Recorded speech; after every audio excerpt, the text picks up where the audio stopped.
Puji Tuhan, haleluya, salam sejahtera dalam kasih Tuhan Yesus Kristus kepada seluruh jemaat GPDIL Syadai.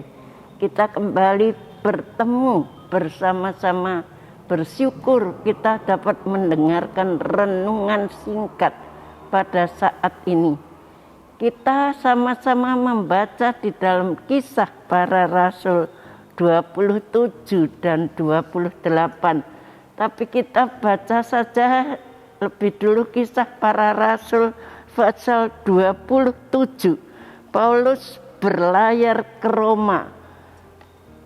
Saya pertama memberi tema Tuhan pasti menolong. Kalau kita membaca pasal ini, kita melihat Paulus menghadapi badai di tengah-tengah perjalanan saat dia berlayar. Tetapi di situ Tuhan tidak tinggalkan kehidupan dari Paulus. Kehidupan ini berjalan dinamis dan penuh kekejutan. Ada hal-hal yang tidak terduga seringkali menimpa kehidupan kita, mengejutkan kita. Itu dapat terjadi dalam kehidupan kita, baik hal yang menyenangkan ataupun hal yang menyedihkan. Itu seringkali terjadi dalam kehidupan ini. Tetapi saudara-saudara sekalian, di saat-saat kita mengalami hal-hal yang menyenangkan, kita pasti berkata kita tidak membutuhkan pertolongan siapapun. Tetapi di saat kita menghadapi hal yang menyenangkan, kita pasti tidak akan membutuhkan pertolongan siapapun. Tetapi di saat-saat kesulitan datang menerpa kehidupan kita, dari situ seringkali kita berkata, dari manakah pertolongan datang? Dari mana datangnya pertolonganku? Dari mana? Kita sering bertanya dari mana di saat-saat kesulitan datang. Selama Paulus sebagai tahanan Tuhan menyediakan teman-teman, menyediakan orang-orang untuk menjadi penolongnya. Jadi pada waktu Paulus ditahan, Tuhan itu selalu menyediakan orang-orang untuk menjadi penolongnya, untuk menjadi sahabatnya. Yang pertama adalah Lukas sebagai rekan sekerja Paulus. Ia adalah saksi mata dari perjalanan Paulus, sekaligus dia juga adalah penulis kitab Kisah Para Rasul. Itu adalah Lukas. Kedua adalah Aristarkus kita baca di dalam ayat yang kedua pasal 27. Kami naik ke sebuah kapal dari Amramitium yang akan berangkat ke pelabuhan-pelabuhan di sepanjang pantai Asia. Lalu kami bertolak. Aristarkus, seorang Makedonia dari Tesalonika, menyertai kami.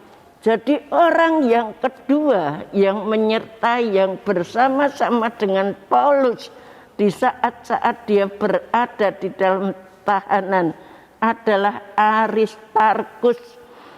Aristarkus itu seorang yang setia dalam melayani Tuhan. Dalam ayat 2 dikatakan, kami naik ke sebuah kapal dari Adramitium yang akan berangkat ke pelabuhan-pelabuhan di sepanjang pantai Asia. Lalu kami bertolak. Aristarkus seorang Makedonia dari Tesalonika menyertai kami. Aristarkus ini adalah seorang yang setia melayani Tuhan. Besar kemungkinan dia itu adalah mendampingi Paulus ketika Paulus masih berada di dalam penjara. Dan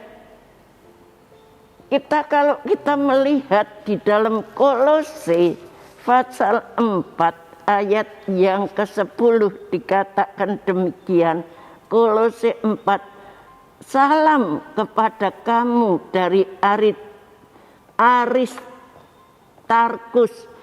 temanku sepenjara. Di sini kita melihat bahwa Aristarkus itu adalah teman sepenjara daripada Paulus. Orang yang ketiga adalah Yulius.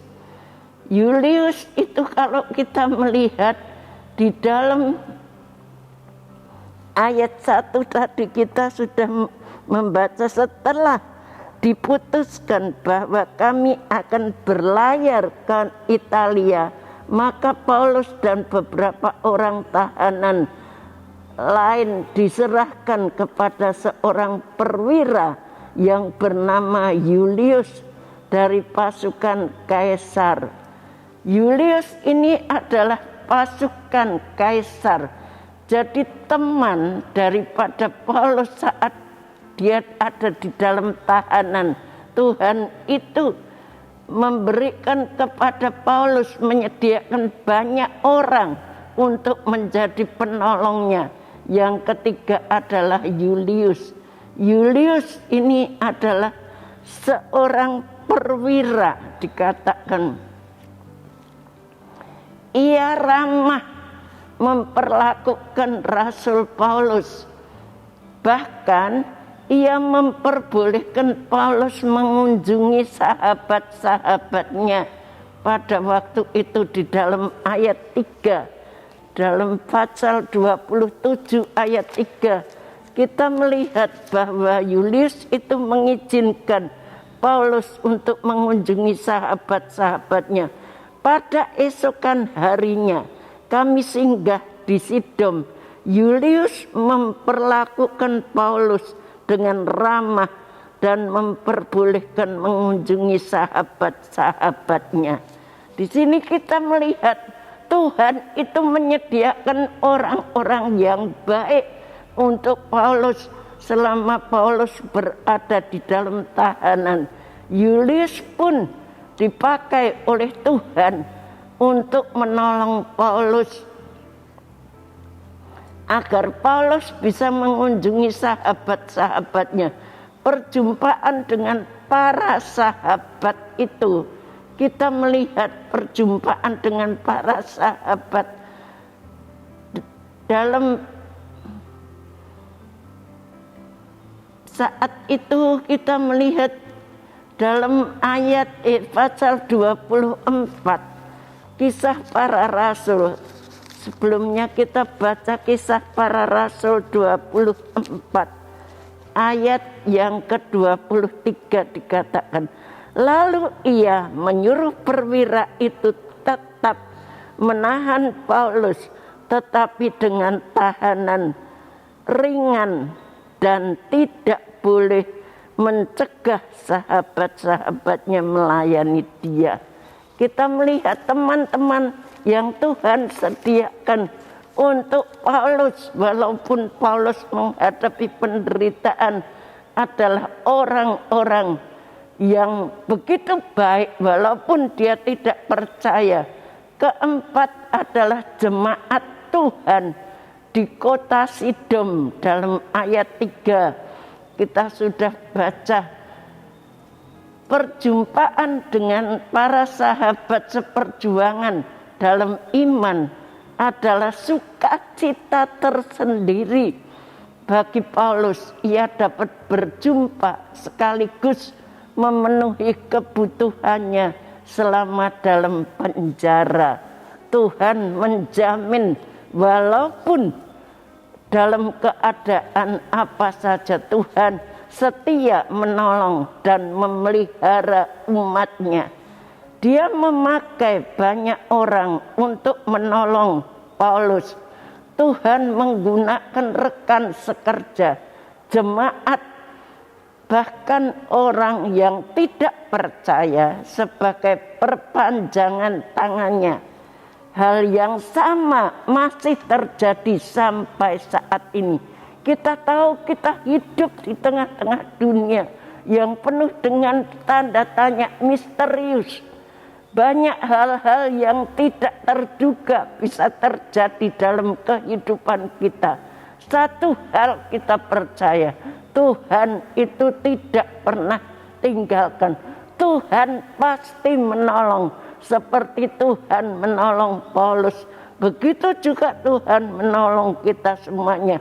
Hidup ini memang keras, bahkan kita sering diteror kesana sini dengan kecemasan, ketakutan.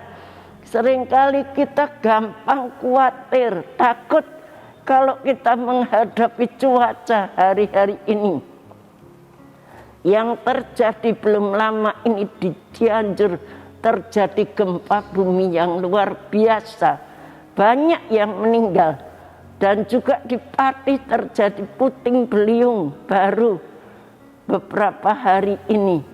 Tuhan, hal-hal yang tidak kita duga itu seringkali bisa terjadi dalam dunia ini, menimpa kehidupan kita. Tapi satu hal kita percaya, bahwa Tuhan pasti menolong. Seperti Tuhan sudah menyertai Paulus, begitu juga Tuhan menyertai kita.